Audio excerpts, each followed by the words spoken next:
Assalamualaikum warahmatullahi wabarakatuh. Bismillahirrahmanirrahim. Alhamdulillah, bertemu kembali kita di mata kuliah Filsafat Pendidikan Islam di pertemuan ke-7, materi ke-6 tentang peserta didik dalam perspektif filsafat pendidikan Islam. Yang sebelumnya materi kelima tentang pendidik dalam perspektif filsafat pendidikan Islam.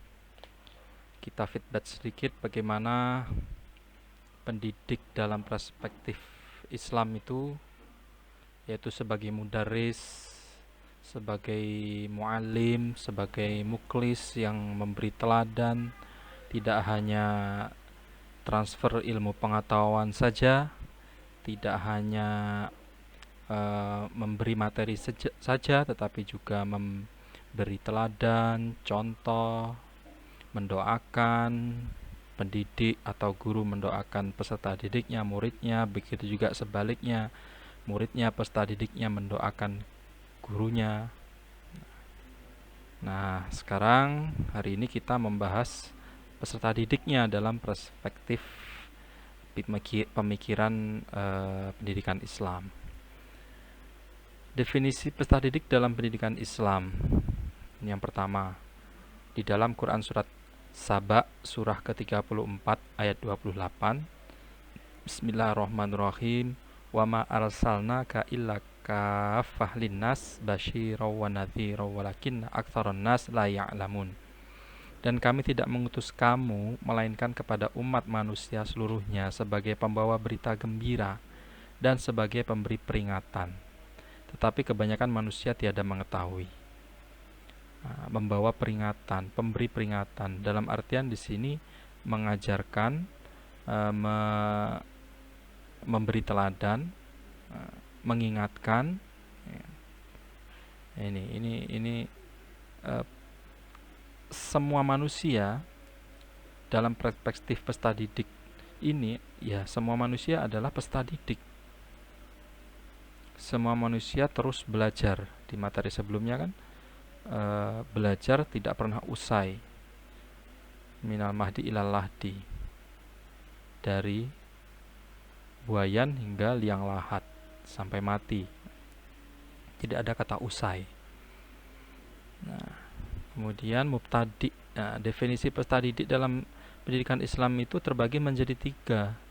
Mubtadi, mutawasid, dan muntahid. Mubtadi itu apa? Pemula. Nah, pemula sama seperti sekolah ini. Nah, kiasannya seperti sekolah dasar, sekolah menengah pertama, sekolah menengah atas.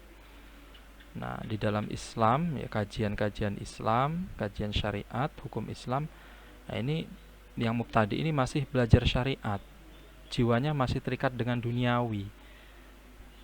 Belum mengerti apa-apa, padahal tidak hanya duniawi saja manusia itu kebutuhannya kan, duniawi untuk ukhrawi.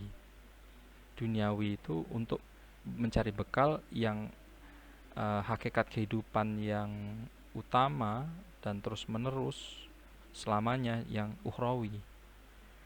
Sedangkan mutawasid itu tingkatan menengah, jadi persiapan paham syariat. Jadi proses berlatih,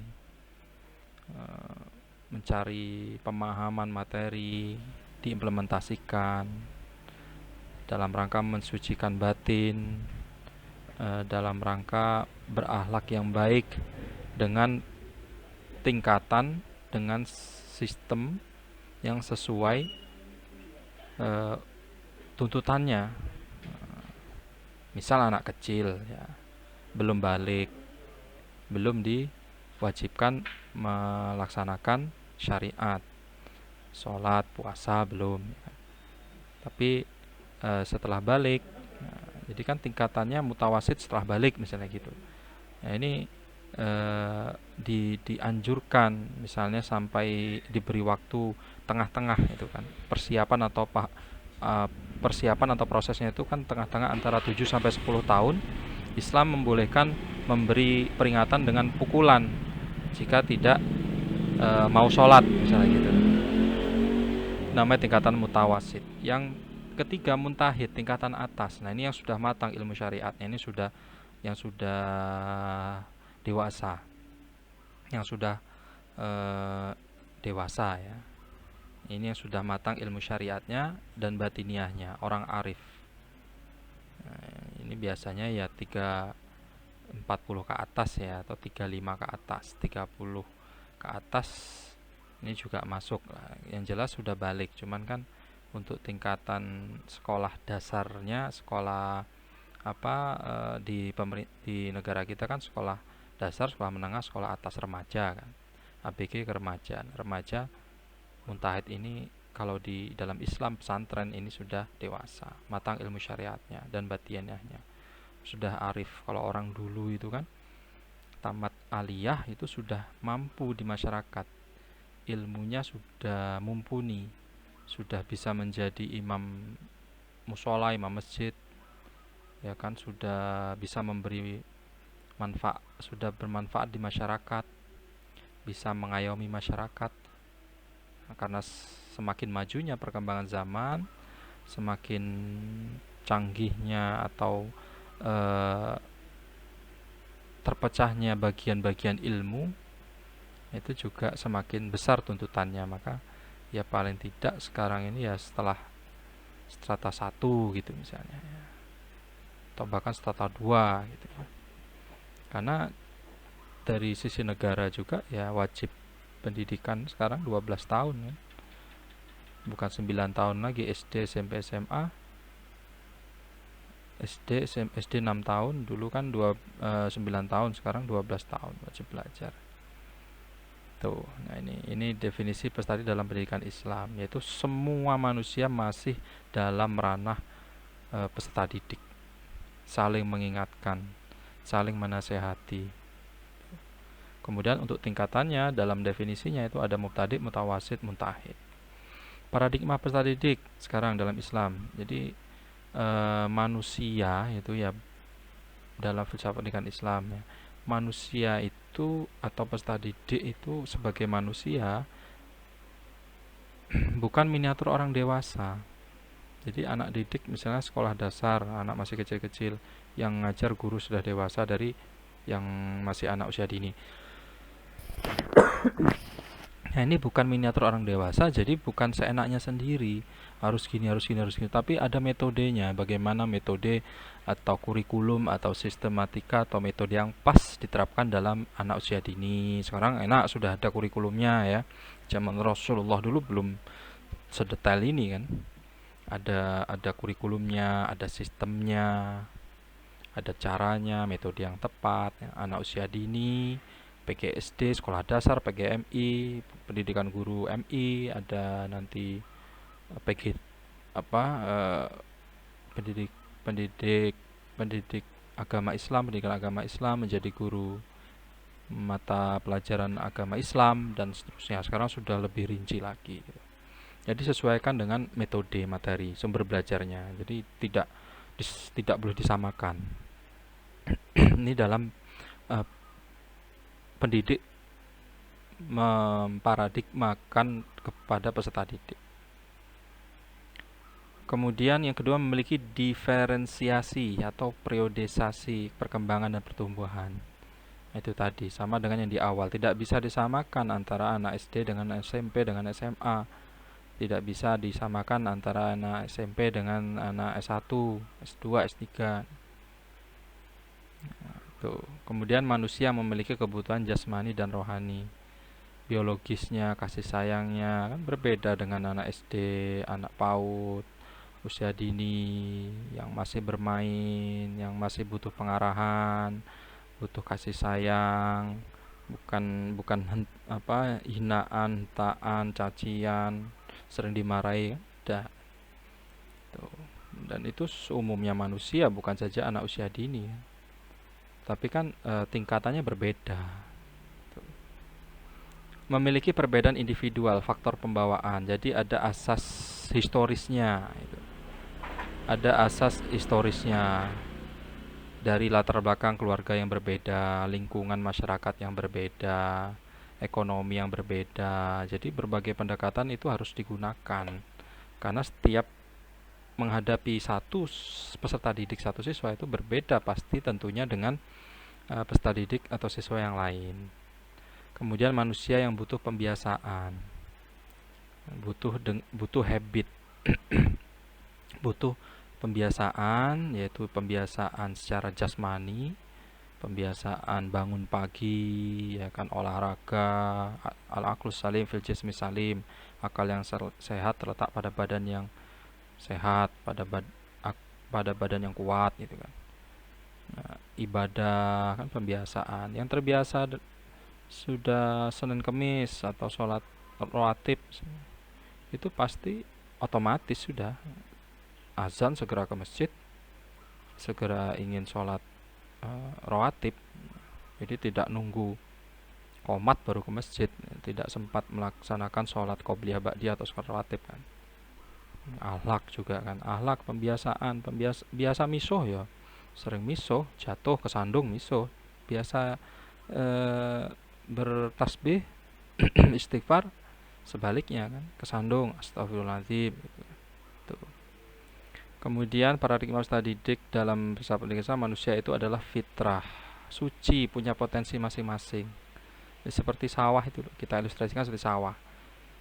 Petani menanam padi, nah, maunya kan semua petani kan umumnya kan pasti semua padinya itu di sawah petak ini, petak 1, petak 2, 3, semuanya inginnya kan tumbuh subur. Sama guru kepada murid kan juga seperti itu, harus bisa mengusahakan semuanya itu dengan tumbuh dengan melalui sistem, melalui materi yang sama, semuanya berhasil. Tapi tentu juga berbeda kan, tanah di sini pH airnya berbeda dengan tanah yang di sebelah selatan dengan yang di sebelah utara misalnya. Maka perlakuannya beda. Oh, pupuknya di sana lebih banyak daripada di sebelah selatan, di utara lebih banyak. Nah, sama halnya seperti itu. Tuh ya. Sifat-sifat peserta didik dalam perspektif filsafat pendidikan Islam: bersikap tawadhu, rendah hati kepada gurunya, memuliakan gurunya, melayani gurunya, dalam artian di sini ya tidak seenaknya sendiri, ya kan, sopan, berjalan di depan gurunya gitu. Mendahulukan guru, bermoral, jujur, ikhlas, takwa, rendah hati, walaupun realitanya pintar misalnya. Bahkan misalnya bapaknya si murid itu dulu guru si murid gitu ya. Nah, tapi tetap rendah hati. Walau bagaimanapun itu gurunya dulu adalah murid bapaknya, tapi saat ini murid bapakmu itu adalah gurumu gitu, misalnya gitu. Nah, tetap rendah hati, zuhud, sungguh-sungguh, saling mencintai, menghargai sesama murid seperti anak-anak yang sebapak gitu ya.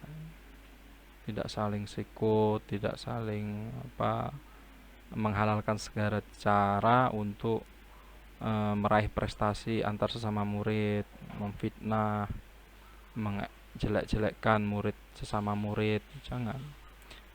Bersifat warok, menjaga agar setiap kebutuhan makan, minum, pakaian, tempat tinggal dan lain-lain itu selalu dari bahan dan diperoleh lewat cara yang halal.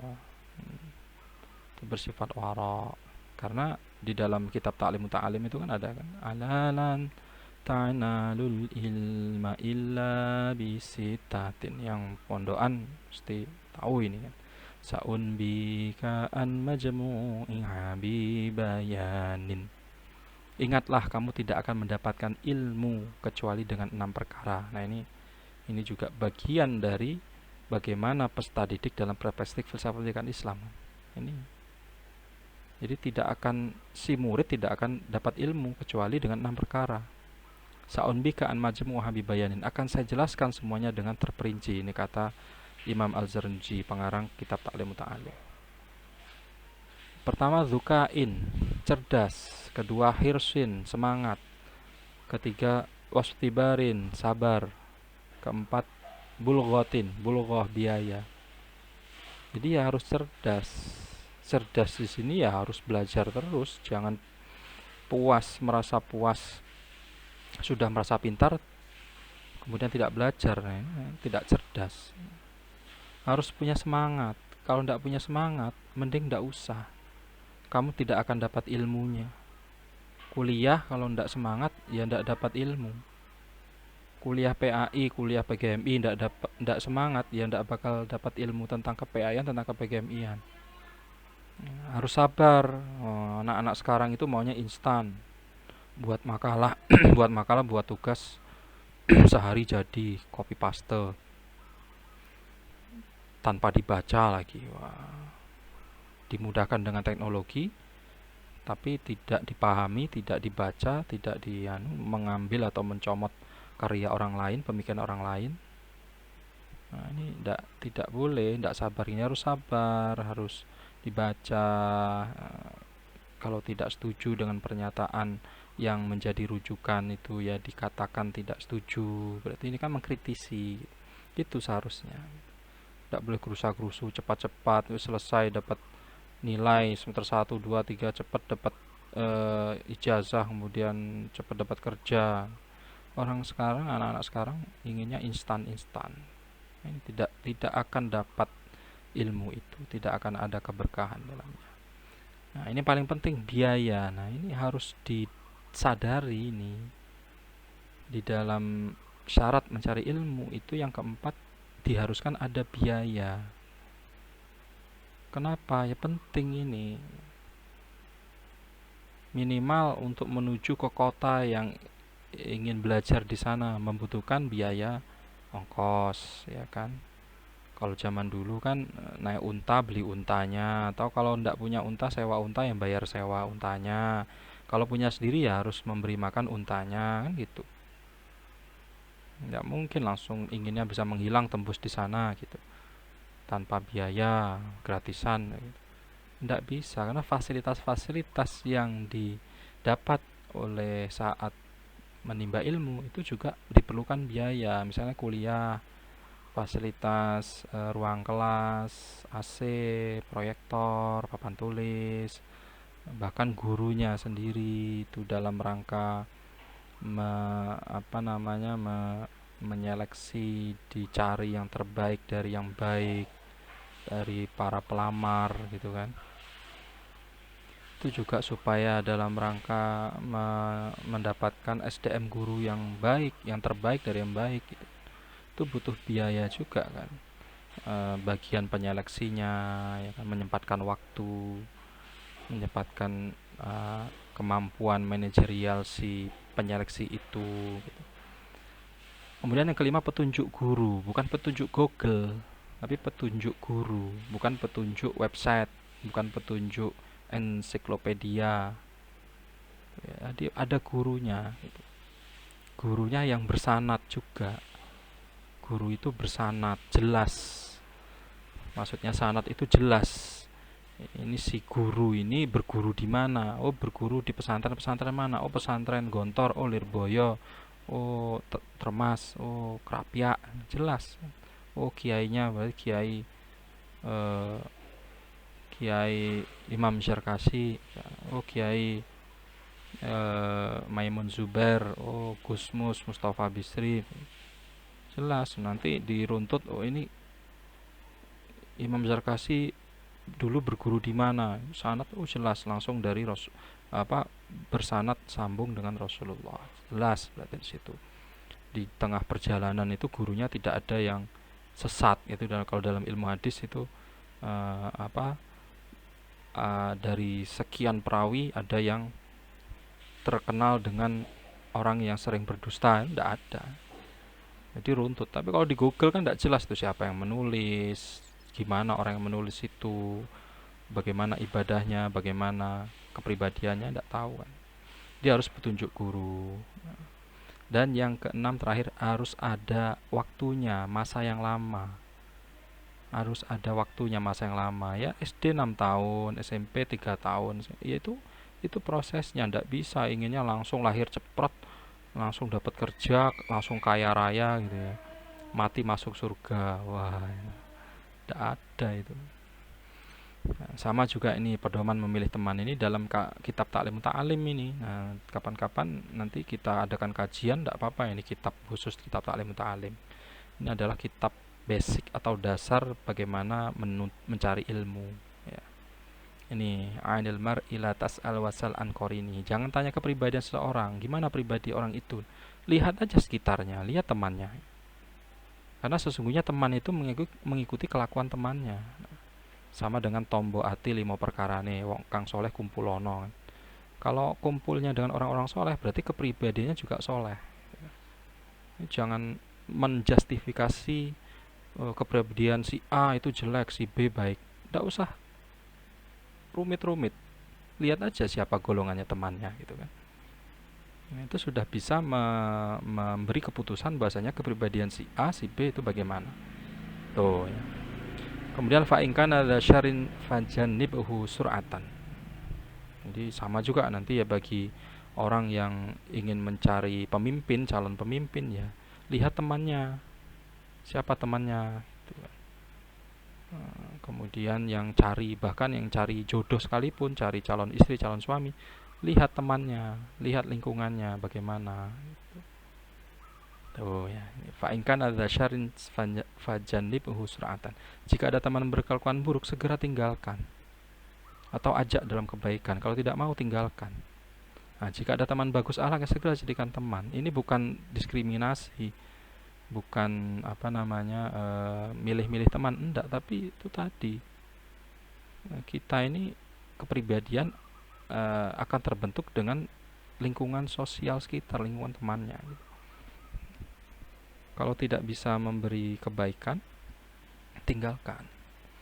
Tuh. Etika peserta didik, luruskan niat lillahi ta'ala. Segala sesuatu itu hanya untuk Allah ya. Inna sholati wa nusuki wa mahyaya wa mamati lillahi rabbil alamin. Al-An'am ayat 162. Kemudian wa ma khalaqtul jinna wal insa liya'budun.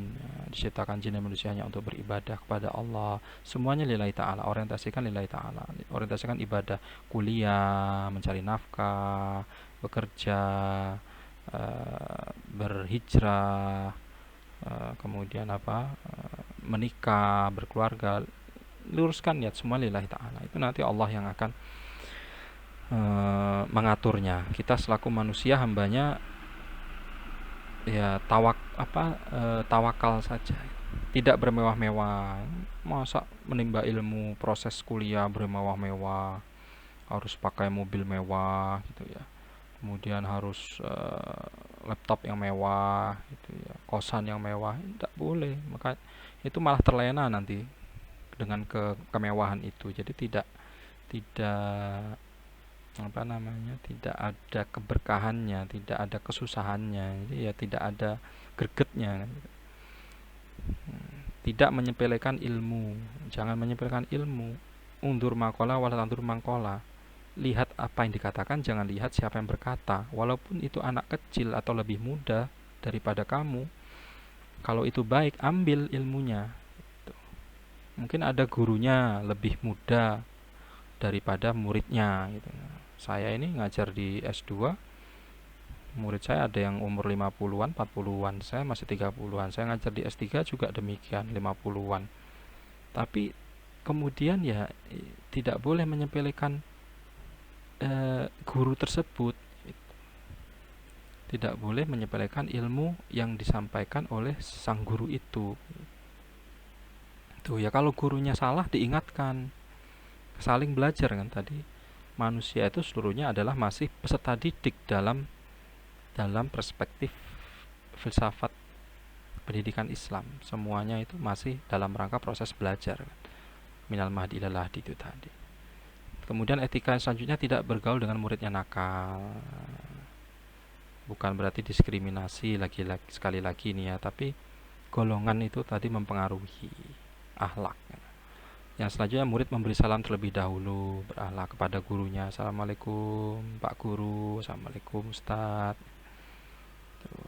Beri salam, nyalami dulu waktu belum corona. Kalau corona sekarang kan cukup salaman jaga jarak 1 meter gitu ya. Melaksanakan perintah asal tidak maksiat. Ini tawadu, melaksanakan apa yang diperintah oleh sang guru. Ini akan berlimpah berkah. Ridho sang guru itu akan juga menurunkan ridho Allah. Mengupayakan agar tiba terlebih dahulu di majelis atau kelas daripada gurunya. Tuh. Oke, itu untuk materi bagaimana peserta didik dalam perspektif filsafat pendidikan Islam. Oke, rekan-rekan mahasiswa yang ingin bertanya belum dipahami, mari kita bersama diskusi di Google Classroom. Saya akhiri perkuliahan pekan ini dengan bacaan kita akhiri dengan bacaan hamdalah. Alhamdulillah. Saya akhiri. Wassalamualaikum warahmatullahi wabarakatuh.